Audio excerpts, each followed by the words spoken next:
Thank you Lord.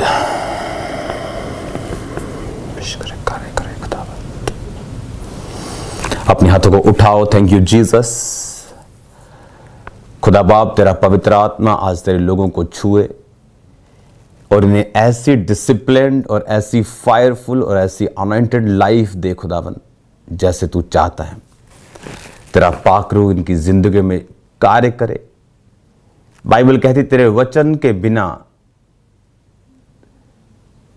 तेरे गहरे भेदों के बिना हम इस धरती पर कुछ नहीं कर सकते खुदावन। जब शैतान ने तेरी परीक्षा की, बाइबल कहती तू वचन के द्वारा तूने शैतान को हराया। आज तेरी टीचिंग, तेरा वर्ड इन लोगों के हृदयों में बैठ जाए खुदावन, अपनी पैठ बनाए खुदावन। तेरा पाक रूह खुदावन जो इन्हें वचन के भेद दे, वो हीलिंग को पैदा करे, डिलीवरेंस को पैदा करे, आजादी को पैदा करे खुदावन। तेरे जीवित नाम में मैं इन्हें आशीषित करता हूं। प्रभु यीशु मसीह के पवित्र और सामर्थी नाम में मैं मांगता हूं। आमीन, आमीन। God bless you all. Happy March सबको। परमेश्वर की उसकी ब्लेसिंग, उसका मसा इस फुल मार्च आपकी लाइफ में हमेशा बना रहे। इस टीचिंग को सुनने से पहले मैं ये चाहता हूं कि आप एक वीडियो को देखेंगे अपनी स्क्रीन के ऊपर जब मैं बोलूंगा, और टीम ध्यान दो, आपको उसको वीडियो को 2 बार चलाओ लगातार। और मैं चाहता हूं कि इस टीचिंग को सुनने से पहले हम उस वीडियो को देखें। स्टार्ट करेंगे उस वीडियो को। मैंने लोगों को बताया आने वाले टाइम में, आने वाले सालों में जिसके पास चांदी होगी उसकी चांदी होगी, जिसके पास सोना और चांदी होगी वो सबसे अमीर होगा।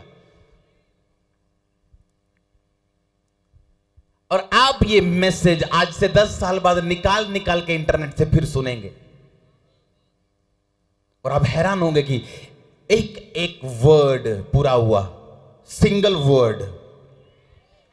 वर्ड आप देखोगे परमेश्वर ने किस तरह जाहिर किया। पहले दुनिया खिलाफ जारी इजराइल के, अमेरिका के डॉलर को किस तरह खत्म करना है, दुनिया उस तरफ है। मैं जानता हूं जैसे जैसे ये आगे बढ़ता जाएगा माहौल दुनिया का खराब होता जाएगा, लोग कट्टर होते जाएंगे, मारने वाले होते जाएंगे। आप देखोगे इंटरनेट पे भी उसे, जो पहले नहीं हुआ अब वो होगा। आप सेफ रहेंगे। यीशु मसीह आपको सेफ रखें। मैंने लोगों को बताया आने वाले टाइम में, आने वाले सालों में जिसके पास चांदी होगी। हालेलुया।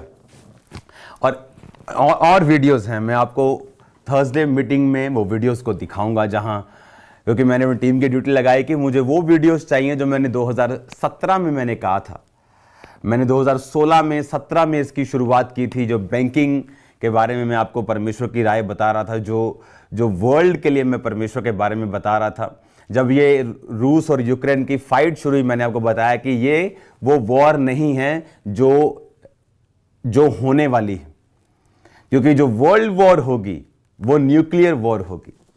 आप दुनिया का ट्रेंड किस ओर जा रहा है मुझे कोई परवाह नहीं, जो परमेश्वर कहता है मैं वही कहता हूं। वर्ल्ड वॉर 3 न्यूक्लियर वॉर होगी, और ऐसे उसमें बयानबाजियां नहीं होंगी इतनी, उसमें जस्ट 2-2 बयान होंगे, और वर्ल्ड वॉर 3 अमेरिका के बिना नहीं होगी।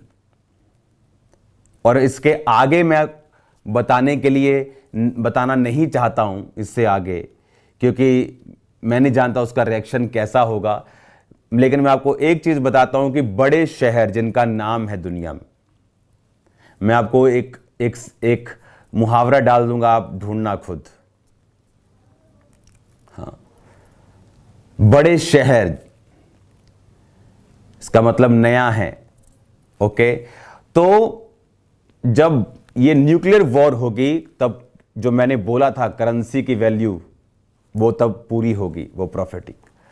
क्योंकि मैंने सड़कों के ऊपर एक बहुत बड़े देश का बहुत बड़ा शहर, जहां लोग मेडिकली ट्रीट होने के लिए जाते हैं, वहां मैंने देखा सड़कों के ऊपर उनकी करेंसी सड़कों के ऊपर है और उसकी कोई वैल्यू नहीं। और सोने की वैल्यू है और चांदी की वैल्यू है और लैंड की वैल्यू है, जगह की वैल्यू है, पशुओं की वैल्यू है, रोटी की वैल्यू है, अन्न की वैल्यू है। उस और दुनिया बढ़ रही है, उस वॉर की ओर दुनिया बढ़ रही है, लेकिन वो होगी तभी जब न्यूक्लियर इन्वॉल्व होगा, वो होगी तभी जब अमेरिका इन्वॉल्व होगा, तब समझ लेना। और एक और प्रोफेटिक मैं आपको देता हूं, यह भी फिर समझ लेना कि जो यीशु मसीह का आगमन है वो आपकी सोच से कहीं अधिक पहले है। हालेलुया। दुनिया डिप्रेस है इस समय और हम आनंदित। हमें पता है कि जितनी हम ऐसी न्यूज़ सुन रहे हैं, हम दुखी हैं, प्रार्थना कर रहे हैं। आज भी मैं शाम को जब जाऊंगा उधर प्रेयर माउंटेन पे, तो आज स्पेशल रूस के लिए प्रार्थना होगी, यूक्रेन के लिए प्रार्थना होगी। आपको सबको इनवाइट करना है उस प्रार्थना में, उस शांति की प्रार्थना के लिए। उसे इंटरनेट पे डाल दिया जाए, प्रेयर फॉर रूस एंड यूक्रेन। आज उनकी शांति के लिए हम प्रार्थना करेंगे। लेकिन मैं आपको बता रहा हूं कि ये सारी अंत समय की निशानियां हैं। मैंने अपनी टीम को स्पेशल ड्यूटी लगा के पिछली सब मुझे वीडियोस चाहिए। अभी मैंने आपको एक दिखाई, मैं आपको थर्सडे सभी दिखाऊंगा, जहां क्लियरली मैंने बोला है कि आने वाले समय में ये माहौल बिगड़ने वाला, सुधरने वाला नहीं। बट लोग जो प्रार्थना में होंगे वो सेफ रहेंगे। हालेलुया। अब हमें ये बात समझनी है कि परमेश्वर का आगमन देखो, लोग 2019 में बोलते थे ओ इकोनॉमी ऐसा, इकोनॉमी है, ये बुरा हो गया, माड़ा हो गया, और बुरा हुआ। क्या हुआ? कोविड शुरू हुआ। फिर तो ऐसा लगा कि अच्छा इससे भी बुरे दिन होते हैं। कोविड के बाद लगता है कि अब उभरने वाले, और अब जब एक देश फाइट करेगा दूसरे से तो इकोनॉमी सबको फर्क पड़ता है उसका, क्योंकि हर देश एक देश के दूसरे देशों के साथ वो अटैच्ड हैं, वो जुड़े हुए हैं। एक वॉर की, एक लड़ाई की न्यूज लाखों करोड़ों रुपया शेयर मार्केट में खत्म कर देती है। लोगों का लाखों करोड़ों का नुकसान होता है, चाहे अपने देश की लड़ाई ना भी हो।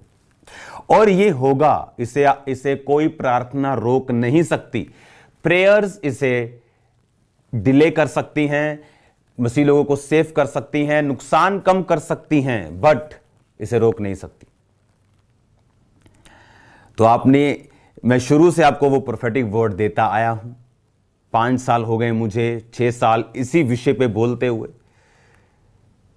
ये ऐसा नहीं है कि 15 प्रोफेसी कर दी, कभी फिर जो हो गया उसको निकाल के इंटरनेट पे डाल दिया, ऐसा नहीं। ये एक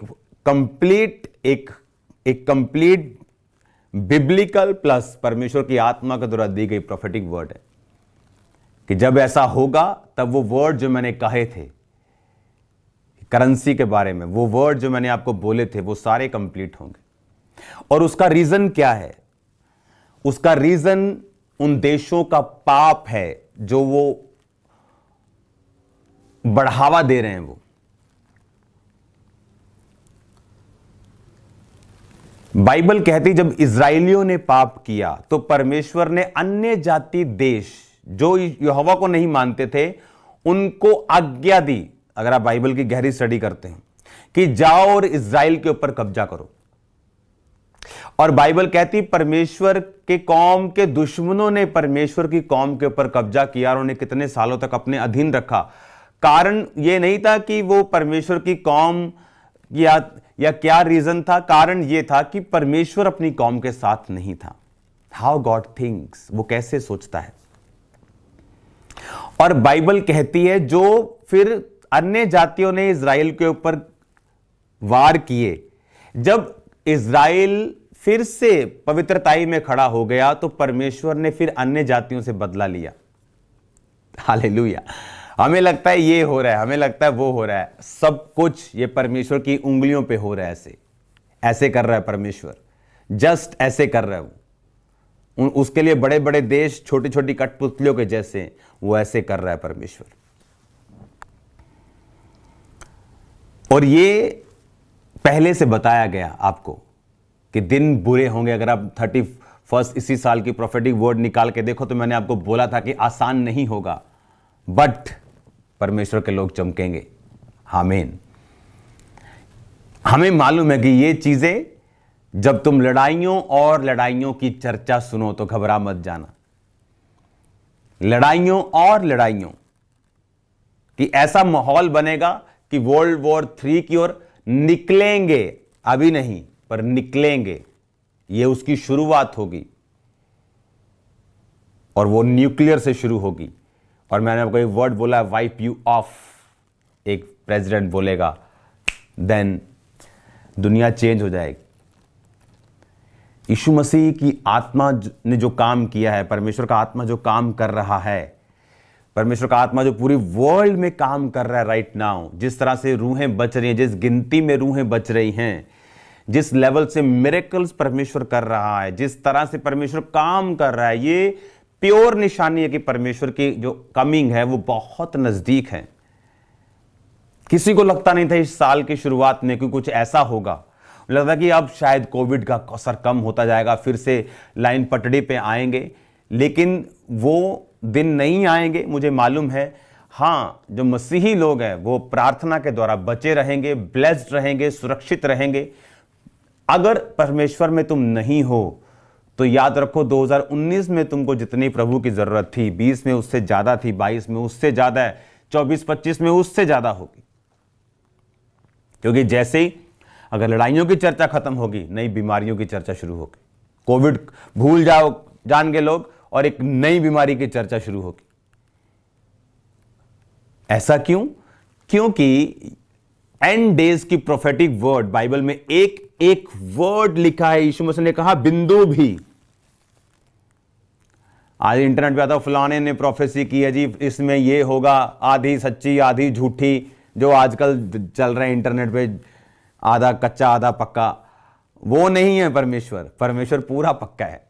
वो एक उसका एक एक वर्ड, एक एक बिंदु बाइबल कहती पूरा हुए बिना नहीं टलेगा। अब जो मैं इज़राइल के बारे में, दूसरे देशों के बारे में कुछ भी ऐसा बोलना नहीं चाहता हूं जो कंट्रोवर्शियल हो, लेकिन जिस टाइम देश के अगुओं ने पाप पर लगाम नहीं लगाई है,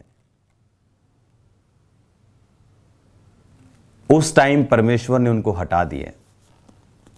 देश का नुकसान हुआ, क्योंकि परमेश्वर पवित्रताई का परमेश्वर है।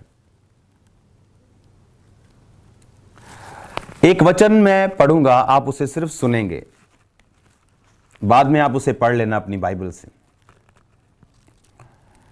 यह वचन है न्यायों की पुस्तक 19 बाब, उसकी 18 आयत से मैं पढ़ूंगा। ये एक व्यक्ति के बारे में जो लेवी था,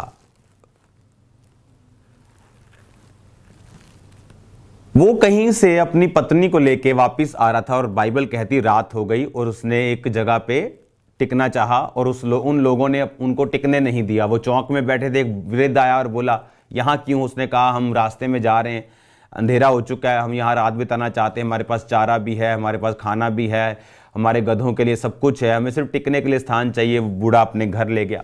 जब बूढ़ा अपने घर ले गया तो वो बिन्यामीन का गोत्र था।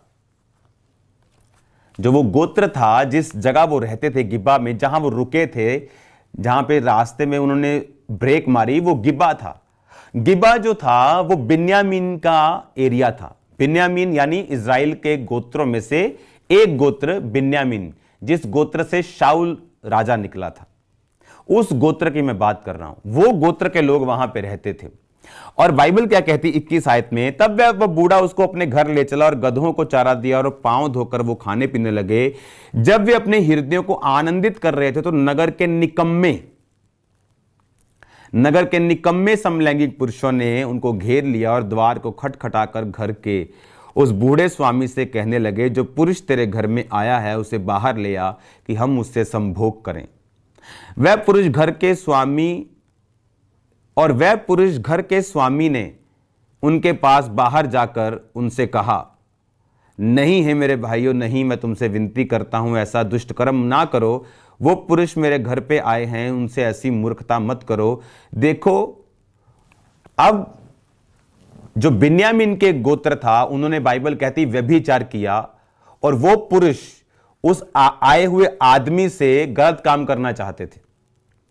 और वो वृद्ध बोला कि मत करो ऐसा, और बाइबल कहती है जो औरत उनके पास थी, उन्होंने औरत को बाहर धकेला और वो औरत के साथ उन्होंने रेप किया और वो औरत सुबह मर गई। और जब आप इस स्टोरी को आगे पढ़ते हैं, वो उस व्यक्ति ने जिसकी वो औरत थी उसको 12 टुकड़े किया उस लाश को, और 12 टुकड़े करके इजराइल में भेज दिया। जब इजराइलियों ने देखा कि ऐसी लाश के 12 टुकड़े, उनको बड़ी घृण आई कि ये किसने किया। और जब बुलाया गया उसको तो उसने कहा कि ये तुम्हारे बिन्यामीन के गोत्र ने किया। और बाइबल कहती जब इजराइलियों ने फैसला कर लिया कि हम इसका न्याय करेंगे, और उन्होंने बिन्यामीन गोत्र को मैसेज भेजा कि जितने लुच्चे लोग जिन्होंने ये कर्म किया उन्हें हमारे हाथ में सौंप दिया जाए ताकि हम उनको मृत्यु दंड दे सकें। उन्होंने कहा कि नहीं, हम इसे तुम्हारे हाथ में नहीं देंगे। और बाइबल कहती है इजराइल के गोत्रों ने यह फैसला किया कि वो जाकर बिन्यामीन के खिलाफ लड़ेंगे। और बाइबल कहती 400-500 व्यक्ति बिन्यामीन के गोत्र में से, ओनली जेंट्स के अलावा सारे बच्चे, सारी लेडीज, सारे बंदे, सारे तलवार चलाने वाले, सेनापति, शूरवीर, एवरीबॉडी डेड, सब कुछ सब मर गए। इजराइलियों ने मार दिया और इजरायली खुद रोए और प्रभु के सामने रोए कि इजराइल में से एक गोत्र की घटी हुई है। और फिर उन्होंने तकरीब जब ऐसा हो गया और उसके बाद फ्यूचर में उन्होंने औरतों को मंगवाया और उन 400 बंदों को दिया ताकि बिन्यामीन का गोत्र है जो वो बचा रहे। एक गोत्र नाश हो गया, उसका रीजन था व्यभिचार। कि परमेश्वर जब एक व्यभिचारी को देखता है वो उसको डिस्ट्रक्शंस की आईज के साथ देखता है। एक व्यभिचार करने वाला व्यक्ति कभी भी अपनी लाइफ में पकड़ महसूस नहीं कर सकता, पकड़ बना के नहीं। वो बड़ा बिजनेस कर सकता है लेकिन उसे मेंटेन नहीं कर सकता, बड़ी मिनिस्ट्री कर सकता है, मेंटेन नहीं कर सकता। वो बड़े काम कर सकता है पर उसको लगातार वो कर नहीं पाएगा, गिर जाएगा, वो गायब हो जाएगा। वो क्यों? हाउ गॉड थिंक्स, परमेश्वर कैसे सोचता है। वो चाहता है कि हम जिस तरह उसने हमें बनाया था, अपने स्वरूप में, अपनी ही महिमा में, अपने साथ संगति करने के लिए परमेश्वर चाहता है, गॉड थिंक्स, कि हम उसी रीति के साथ परमेश्वर के साथ रहें। जब हम परमेश्वर के वर्ड को ब्रेक करते हैं, अपने शरीर की बात को सुनते हैं, अपने इमोशंस को हावी होने देते हैं, उन्होंने अपने व्यभिचार को, सेक्स को हैवी होने दिया और रेप कर दिया और पूरा गोत्र, एक छोटे से एक गलती ने पूरी गोत्र को, पूरी कौम को, आप कह सकते हैं कौम को, हिस्से को खत्म कर दिया। बाइबल कहती जो व्यक्ति व्यभिचार करेगा उसकी नाम धराई, यानी उसके नाम धराई। अगर आज मैं दाऊद बोलूं कि प्रभु तुम्हें दाऊद जैसा बनाए, तो कुछ लोग सोचते हैं कि नहीं, दाऊद ने व्यभिचार किया था। वो उसकी 66 लड़ाइयां जीती को याद नहीं करते, क्योंकि उसने व्यभिचार किया तो उसकी नाम धराई आज भी होती है। परमेश्वर ने कहा जो व्यभिचार करेगा उसका अनादर इस धरती पर से कभी खत्म नहीं होगा, उसकी नाम धराई कभी खत्म नहीं होगी। हाउ गॉड थिंक्स, परमेश्वर यह चाहता है कि वो आपके एनिमीज, वो बीमारी हो, वो शैतान हो, इंसान हो, कोई भी हो, वो आप पर कभी ओवरकम नहीं कर पाएंगे अगर आप परमेश्वर की थिंकिंग से, उसी की सोच से सोचने लगे। तो अगर आपने परमेश्वर की सोच से आपने सोचा, अगर आपने परमेश्वर के जैसे अपनी सोच को बना लिया, तो बरकतें और मसा भी आपके अंदर परमेश्वर के जैसा हो जाएगा। इस दुनिया में जो रियली प्रॉफिट्स हैं, जो रियल हैं, जो असली अपोस्टल्स हैं, जो असली प्रभु के दास हैं, उन्हें बरकतों के लिए प्रार्थना करने की जरूरत नहीं पड़ती। उन्हें मालूम है हमारा काम परमेश्वर के जैसा बनना, अपनी जिंदगी की कमियों को खत्म करना, अपनी लाइफ में परमेश्वर के जैसे काम करते हुए सिद्ध होने की कोशिश करके सिद्ध होना, और उसके बाद उन्हें मालूम है कि दुनिया की सब वस्तुएं हमें पीछे पड़ के मिलेंगी। जब हमें परमेश्वर की थिंकिंग समझ आने लगती है, जब हमें परमेश्वर की सोच समझ आने लगती है, हम कभी भी सेम नहीं रहते। हमें यह मालूम होने लगता है कि परमेश्वर मेरी लाइफ में क्या सोचता है। मैं जिस सिचुएशन में हूं परमेश्वर कैसे सोचेगा, उसमें अगर जीसस क्राइस्ट होते तो क्या करते। आपको मैंने एक छोटी सी स्टोरी बताई है बाइबल से। यह न्यायियों की पुस्तक 19 बाब में आप पढ़ सकते हैं, और उसके बाद उनका जो अंत हुआ 20 बाब में आप उनका अंत भी पढ़ सकते हैं कि किस तरह परमेश्वर ने इज़राइल को और उसके बाद इज़राइल के गोत्र यहूदा को इस्तेमाल किया उन पर चढ़ाई करने के लिए। और ऐसा क्यों हुआ? शरीर के कामों के कारण। बाइबल कहती शरीर के अनुसार चलोगे तो मरोगे। मरोगे फाइनेंस में, मरोगे स्पिरिट में, मरोगे सेवकाई में, मरोगे लाइफ में, सब तरफ डेथ होगी।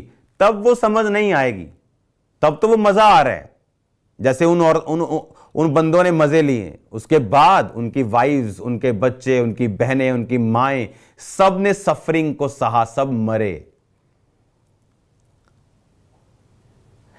इसीलिए अगर हमें मालूम हो कि परमेश्वर कैसे सोचता है और शैतान साइलेंट टाइम में ऐसे गुनाहों और पापों के साथ वो एंटर करता है ताकि वो कब्जा कर सके आपकी डेस्टिनी के ऊपर, और परमेश्वर इसी होलीनेस को यूज करता है उस योजना को पूरा करने के लिए जो परमेश्वर आपकी जिंदगी में जो सोचता है, जो उसने सोची हुई, जो उसने आपके लिए रखा हुआ है।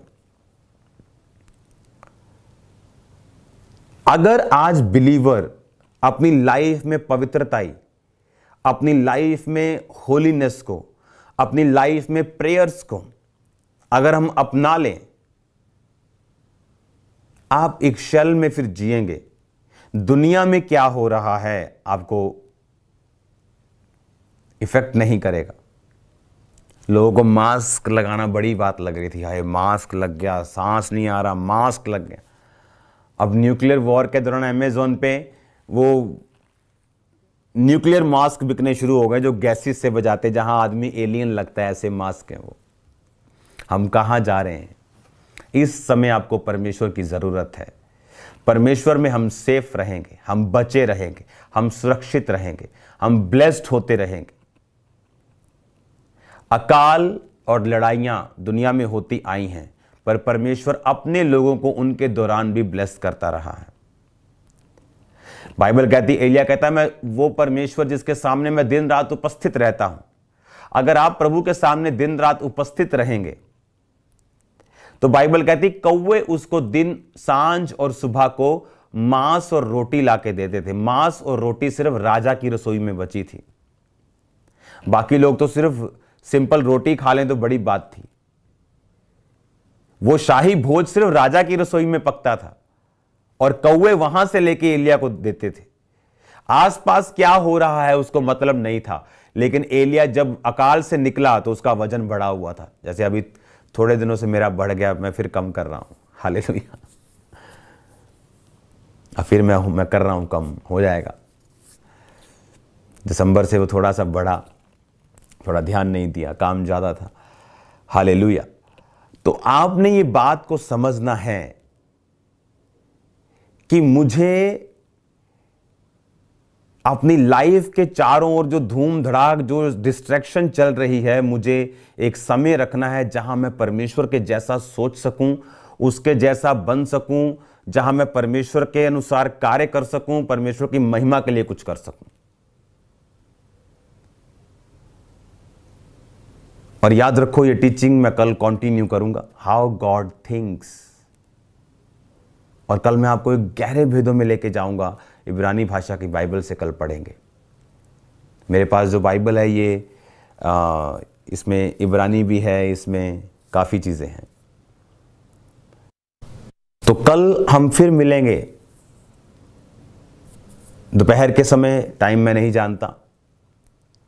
और आज रात को प्रेयर माउंटेन पे स्पेशल प्रेयर होगी। इनवाइट करो लोगों को, इनवाइट करो। आज हमें प्रार्थना करनी है, दुनिया के लिए प्रार्थना करनी है, आपके लिए प्रार्थना करनी है, बीमारों के लिए प्रार्थना करनी है। लोग प्रेयर माउंटेन की प्रार्थना से फाइनेंशियली ब्लेस्ड हो रहे हैं, जॉब्स की, उन्हें प्रमोशंस के साथ, जॉब्स के साथ वे ओपन हो रहे हैं, रास्ते ओपन हो रहे हैं, पवित्र आत्मा से लोग भर रहे हैं। सो मैनी डिफरेंट टेस्टिमनीज परमेश्वर दे रहा है प्रेयर माउंटेन के दौरान। हम एक्साइटेड रहते हैं कि प्रेयर माउंटेन जल्दी रात पड़े और मैं प्रेयर माउंटेन में जाऊं, हमारे मस्से बढ़े, हमारी लाइफ में अनॉइंटिंग बढ़ी। और जो पास्टर्स इसके साथ जुड़े हुए हैं, जो लोग इसके साथ प्रार्थना कर रहे हैं, आपकी प्रार्थना कभी सेम नहीं रहेगी, आपकी लाइफ सेम नहीं रहेगी, स्पिरिचुअल लाइफ सेम नहीं रहेगी, जिंदगी बदलाव बड़े बड़े होंगे यीशु मसीह के नाम में। सुबह को आप बाइबल सुन रहे हैं, शाम को आप मेरे साथ प्रार्थना में हैं, तो ये प्रेरितों के काम वाली कलीसिया बन गई। वो भी सुबह प्रार्थना शाम वचन, अभी हम सुबह प्रार्थना शाम वचन, सुबह वचन शाम प्रार्थना, अभी सेम हो गया। कॉन्ग्रेचुलेशन आपको। मैं कोशिश करूंगा जो सुबह की जो टीचिंग है उसे एक समय पे मैं दूं, ताकि सब लोगों को मालूम हो कि इस समय हमें वचन को सुनना है, इस समय हमें टीचिंग को सुनना है, बाइबल को सुनना है। और अब आपने सिर्फ अगर आधा घंटा भी बाइबल पढ़ ली, आपने ये टीचिंग सुन ली, आधा घंटा बाइबल पढ़ ली, शाम की प्रार्थना अटेंड कर ली, आपके टाइम पूरा हो गया परमेश्वर में, आप कंप्लीट क्रिश्चियन हो। क्योंकि ये टीचिंग सुन के, रात की प्रार्थना करके, आधा घंटा बाइबल पढ़ के आप कहीं नहीं जाने वाले हो फिर। और ये जो बाइबल स्टडी रोज हो रही है, ये वो बाइबल स्टडीज है जो कॉलेजेस में, जो यूनिवर्सिटीज में लोग सीखते हैं। बस इसका सर्टिफिकेट आपको नहीं मिल रहा, अगर वो आपको चाहिए तो बाइबल कॉलेज से वो भी मिल जाएगा। आने वाले टाइम में ऑनलाइन कोर्स की वहां व्यवस्था होगी। लेकिन अगर आप रोज बाइबल टीचिंग करना चाहते हैं तो लोगों को बुलाइए बाइबल टीचिंग के लिए, क्योंकि ये जो बाइबल टीचिंग है, ये कॉलेजेस, ये यूनिवर्सिटी में बाइबल टीचिंग है, ये वो टीचिंग है जो मैं आपको दे रहा हूं, जो क्लोज्ड लोग सुनते हैं, जो डीप टीचिंग में पास्टर्स सुनते हैं, मैं आपको दे रहा हूं। तो याद रखो, प्रार्थना करते रहो, प्रार्थना करते रहो। ये दुनिया जब न्यूक्लियर वॉर की ओर बढ़ जाएगी, आपको मालूम होगा कि यीशु मसीह का आना निकट है। एक तरफ डर होगा, एक तरफ आपके दिल में आनंद भी होगा। आपको मालूम होगा कि यीशु मसीह आ रहे हैं, वो लेने के लिए आ रहे हैं उस कलीसिया को जिसमें ना कलंक हो, ना झुर्री हो, ना दोष हो, जो कुंवारी हो। Hallelujah. God bless you all. आज रात को मिलेंगे स्पेशल प्रेयर में, बहुत इंपॉर्टेंट। और कल मिलेंगे दोपहर को इसी टीचिंग को, हाउ गॉड थिंक्स पार्ट 3। क्योंकि ये पार्ट्स 10-15 नहीं, ये लंबा चलेगा, क्योंकि ये बाइबल स्टडी है। तो बाइबल स्टडी में जो सब्जेक्ट्स होते हैं वो बहुत लंबे होते हैं। इन्हीं स्टडीज़ में मैं आपको बताऊंगा कितने तरह के प्रॉफिट्स बाइबल में थे और परमेश्वर ने किन किन से आज तक डायरेक्ट बात की है और क्यों की है। बहुत सारे विषय हैं जो आप इन्हें सीखेंगे, बहुत सारे विषयों को। तो इनको कॉपी पेन लेके नोट करके रखो, इनके नोट्स बनाओ, इनको लिखो। आपके पास भी लिखित प्रोफेटिक मेरे वर्ड्स रहने चाहिए। आपको मालूम होगा जब आप 5 साल बाद, 3 साल बाद देखेंगे, आप हैरान होंगे कि परमेश्वर का आत्मा मुझसे बात कर रहा था डायरेक्टली। अपनी आंखों को बंद करो, अपने हाथों को उठाओ। फादर तेरा आत्मा, पिता तेरा आत्मा इनकी जिंदगी में कार्य करे, मार्वलस वर्क करे खुदावन। तेरा पाक रूह उनकी जिंदगी में बड़े काम करे खुदावन। तू हमारा सर्वशक्तिमान परमेश्वर है। तू सब चीजों को अपने लोगों के ऊपर जाहिर करता है खुदावन। तूने सब बातें पहले से जाहिर की थी खुदावन। मैं तेरा धन्यवाद करता हूं। जो लोग इस टीचिंग में रोज शामिल हों, उनकी बाइबल की नॉलेज को कहीं अधिक बढ़ा खुदावन। उनके ज्ञान को, उनकी आत्मिक उन्नति को कहीं अधिक बढ़ा। जो रोज लोग खुदावंद इस टीचिंग में और इस प्रार्थना में शाम की शामिल हो रहे, मैं जानता हूं उनकी आत्मिक जिंदगियां सदा ली ब्लेस्ड हैं और बहुत बड़ी रीति के साथ ब्लेस्ड हैं खुदावंद। जितने पास्टर्स इस वचन को सुन रहे, तेरा पवित्र आत्मा उनको गहरे भेदों के साथ ब्लेस करे। तेरा पाक रूह भी उनको गहरे भेद दे ताकि तेरे लोग बचाए जाएं। इंडिया में जहां परसिक्यूशंस हो रही हैं खुदावंद, एक एक जगह खुदावंद, खुदा एक एक जगह, यूपी से लेके झारखंड से लेके खुदावंद, एक एक जगह खुदावंद, राजस्थान से गुजरात तक, महाराष्ट्र तक खुदावंद, मध्य प्रदेश, छत्तीसगढ़ तक खुदावंद, एक एक जगह तेरा पाक रूह जुम्बिश के साथ कार्य कर और बेदारी आ जाए खुदावंद तेरे जीवित नाम में। वो लोग जान जाए मसीह लोग किसी से डरने वाले नहीं, किसी सताव से डरने वाले नहीं। पिता मैं तेरे लोगों को आशीषित करता हूं, तेरे नाम में इन्हें ब्लेस्ड घोषित करता हूं। प्रभु यीशु मसीह के सामर्थी नाम में हम मांगते हैं, आमीन आमीन। गॉड ब्लेस यू ऑल सबको। आप हमारे YouTube चैनल को सब्सक्राइब कर लें ताकि जब प्रेयर माउंटेन से हो रही हर रोज की प्रार्थनाओं को जब वो शुरू हो तो आपको नोटिफिकेशन मिल सके। और भी बहुत सी लाइव टीचिंग्स होती हैं जो परमेश्वर के दास प्रेरित अंकुर यूसुफ नूरुल्लाह जी देते हैं। उन सभी टीचिंग्स को समय पर और सबसे पहले सुनने के लिए हमारे YouTube चैनल को सब्सक्राइब कर लें और नोटिफिकेशन बेल को ऑन कर लें।